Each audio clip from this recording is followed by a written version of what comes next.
नमस्कार दोस्तों, आज की इस नए वीडियो में आप सभी लोगों का स्वागत है। बहुत दिन बाद आप सबके लिए बीए थर्ड सेमेस्टर का आईएमपी क्वेश्चन मिलने जा रहा है। आज के वीडियो बहुत खास है। आप सभी लोग एग्जाम फॉर्म भरना स्टार्ट कर लिए होंगे। और दोस्तों, एग्जाम फॉर्म भरने का डेट आपको मैं बताता हूं। हमारे इस यूनिवर्सिटी में कब से कब तक स्टार्ट हो चुका है।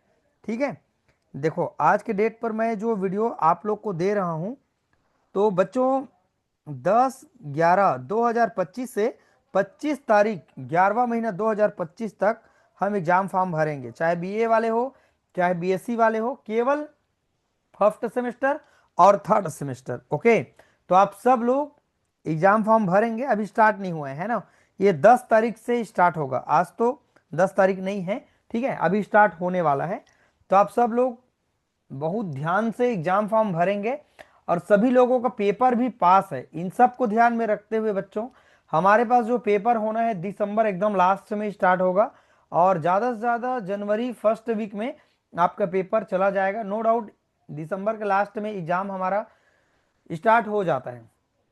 थोड़ा भी अगर लेट होता है तो मान लीजिए जनवरी के फर्स्ट वीक में नो डाउट एग्जाम स्टार्ट हो जाएगा और 15 दिन में आपका पूरा एग्जाम कंप्लीट हो जाएगा। दो दो दिन का छुट्टी करके आपका जो भी 5-6 पेपर है कंप्लीट कर देता है। कुल मिला के हमारे पास 1 महीना का समय, उससे ज़्यादा नहीं है। तो सब लोग ध्यान से पढ़ें, बहुत अच्छे से करें।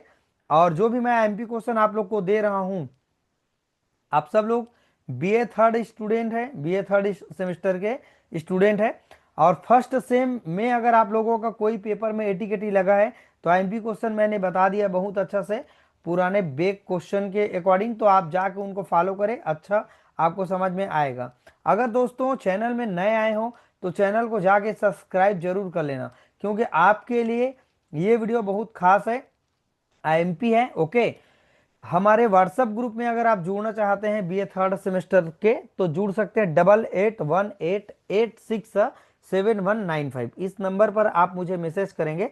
आप सभी को मैं लिंक दे दूंगा, जाकर वहां ज्वाइन कर लेना। ओके, चलिए वीडियो को स्टार्ट करते हैं। मध्यकालीन हिंदी काव्य अर्थात हिंदी हमारे पास जो साहित्य है उनका आज का पेपर है। हिंदी साहित्य किसे कहते हैं और इनके आईएमपी क्वेश्चन क्या है, उनको मैं धीरे धीरे से आपको समझाऊंगा। आप पूरे लास्ट तक बने रहेंगे, आपको चीज समझ में आ जाएगा। चलो, सेमेस्टर थर्ड है ना, ऑल यूनिवर्सिटी ना, छत्तीसगढ़ के एनएपी के अंतर्गत जितने भी हमारे पास कॉलेज यूनिवर्सिटी आते हैं उन सब के लिए हमारे पास ये जो आईएमपी क्वेश्चन है और हिंदी साहित्य का जो पेपर है। सबसे पहले पहला जो यूनिट आपको मिलेगा, कबीर दास के बारे में चर्चा किया जाएगा। यूनिट दूसरा है सूरदास के बारे में चर्चा किया जाएगा। यूनिट तीसरा है हमारे पास तुलसीदास जी के बारे में चर्चा किया जाएगा। चौथा यूनिट है घनानंद के बारे में चर्चा किया जाएगा। और इसके अंतर्गत और दिया हुआ है क्या क्या पद है, साखियां हैं, ये सब। कुल मिला के ये 100 नंबर का पेपर होना है बच्चों हमारे पास। और इंटरनल एग्जाम आपका 30 नंबर होगा, 70 नंबर का आपका मेन एग्जाम होगा। जैसे आप पहला और दूसरा सेमेस्टर में आप सबने दिया है, कुल मिला के यहाँ 100 नंबर होगा। 10 नंबर का आपका इंटरनल एग्जाम, सॉरी 20 नंबर का आपका इंटरनल एग्जाम होगा। 10 नंबर का आपका असाइनमेंट होगा या सेमिनार होगा। कुल मिला के यहाँ 30 नंबर हो जाता है। और एक एक नंबर का आपका 10 सवाल रहेगा, 5 सवाल चर्चा नंबर का रहेगा और 4 सवाल आपका 10-10 नंबर का रहेगा। तो ये कितना हो जाएगा, कुल मिला के 40, 40, 20, 60, 60 और 10 कितना होगा, 70 होगा। बात समझ में आ गया सब लोग को। चलो अब यूनिट वाइज देखते हैं। पहला यूनिट में कौन कौन से सवाल है जिसको हम लोग चिन्ह लगाएं और पढ़ेंगे। काफी इंपॉर्टेंट है, काफी एकदम बेहतरीन ढंग से आप पढ़ सकते हैं इसको ना। कबीर ने मनुष्य का सबसे बड़ा हितैषी किसे बताया है और क्यों बताया है, ये शॉर्ट क्वेश्चन पढ़ लेंगे आप सब लोग, बहुत अच्छा है। कबीर को वाणी का डिटेक्टर किसने और क्यों कहा है, ये भी पढ़ेंगे। कबीर की भाषा पर टिप्पणी लिखो, सुरती और नृत्य का अर्थ स्पष्ट कीजिए। ये शॉर्ट क्वेश्चन, निर्गुण की भक्ति कैसे संभव है आप बताएंगे, ये आपका शॉर्ट क्वेश्चन है।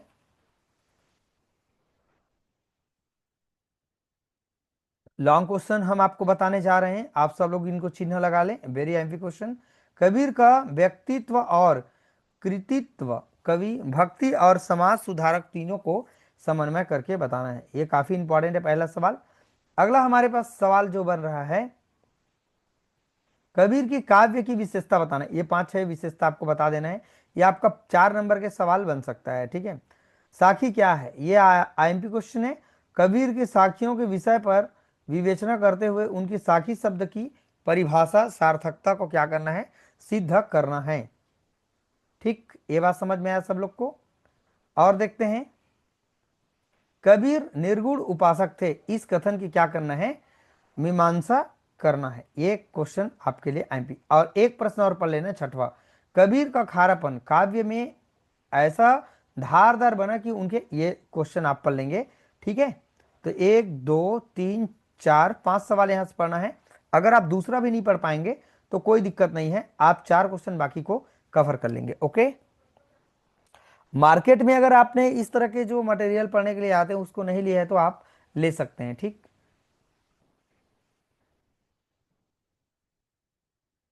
ये जितना फाड़ दिया है आप पढ़ेंगे, पूरा 5 क्वेश्चन को आप अच्छे से कवर करेंगे बच्चों, ओके।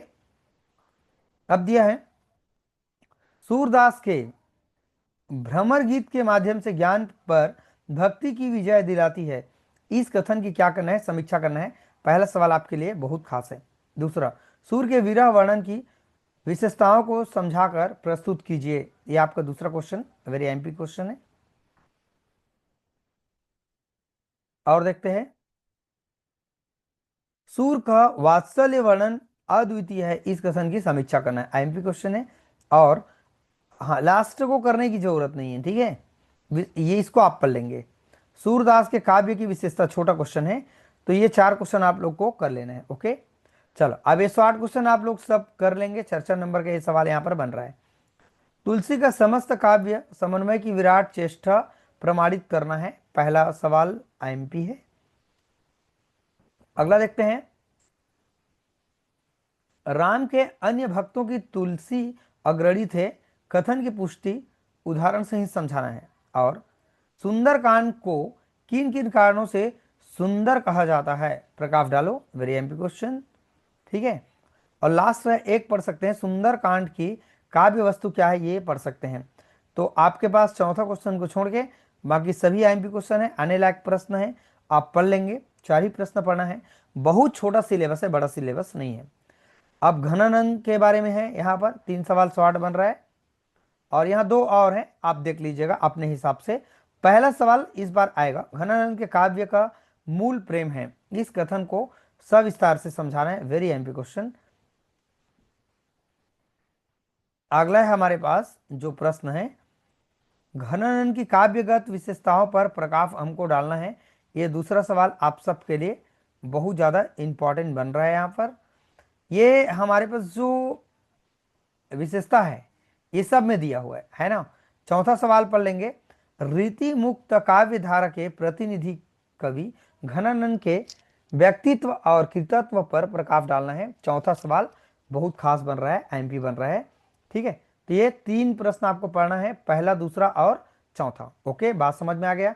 अब देखते हैं यूनिट वाइज, यहाँ पर हमारे पास कुछ सवाल दिया हुआ है, जैसे सदगुरु की महिमा अनंत है, अनंत किए उपकार, लोचन अनंत उघड़िया अनंत दिखावड़ हार। देखते हैं इसके बारे में संदर्भ क्या है। प्रस्तुत अवतरण कबीरदास जी द्वारा रचित काव्य के दोहों से उद्धृत किया गया है। कबीरदास जी ने उक्त पंक्ति में गुरुदेव की महिमा का बखान किया हुआ है। अब ये तो प्रसंग हो गई, अब व्याख्या क्या है। कबीरदास जी कहते हैं कि सत्य अवलोकन कर ब्रह्मा का साक्षात्कार कर चुके मेरे सदगुरु की महिमा अनंत है, अपार है। अब तक अज्ञानता के कारण मैं इन स्थूल नेत्रों से दिखाई देने वाले सत्य को ही सत्य मानता था, परंतु सदगुरु ने सच्चे ज्ञान द्वारा मेरे अंतरात्मा को जागृत कर मेरे ज्ञान चक्षु खोल दिए, मेरे परम परम तत्व से। इस तरह से आपको पढ़ना है और आपको व्याख्या करना है, संदर्भ बताना है, अप्रसंग बताना है, ठीक। तो हमारे पास जो संदर्भ है वो तो पूर्ववत रहेगा, यहाँ पर आपको कुछ दिखाने के लिए ही मैंने ये पेज को लिया हुआ है। दूसरा यूनिट देखते हैं, यहाँ पर सूरदास जी के आपको पूरा उनके जो कवि हैं है ना, सूरदास जी ने जो यहाँ पर लिखे गए हैं, पहले करी प्रणाम नंद सो समाचार सब दूजे, हमको इनको व्याख्या करना है, प्रस्तुत करना है। ठीक, ये ब्रज की भाषा है यहाँ। ये सूरदास जी की है ना। यहाँ भी व्याख्या करना है, प्रसंग बताना है और संदर्भ देना है। देखिए तो कितना अच्छा है, सुंदरकांड से लिया गया है, ये बहुत सुंदर है। ये लास्ट पेज है घनानंद जी का, है ना। व्याख्या करना है इनको भी। तो ये चीज पूरा 12 पेज में कंप्लीट हो गया। शॉर्ट मैंने आपको बता दिया। वेरी एमपी क्वेश्चन, आप सब लोग चिन्ह लगा लेंगे बच्चों, और बहुत अच्छे से इनको आप लोग तैयारी कर सकते हैं। कम समय में आप लोग बहुत अच्छे से कर सकते हैं। चलिए बच्चों, आज की वीडियो में इतना ही, बहुत कुछ समझ आया होगा।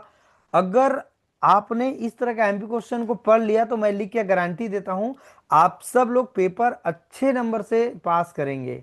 ठीक, चलिए अब अगर आपको दूसरे पेपर का भी एमपी क्वेश्चन चाहिए तो आप कमेंट करके मुझे जरूर बताना। ठीक है बच्चों, चलिए वीडियो को आज करने के लिए थैंक यू सो मच।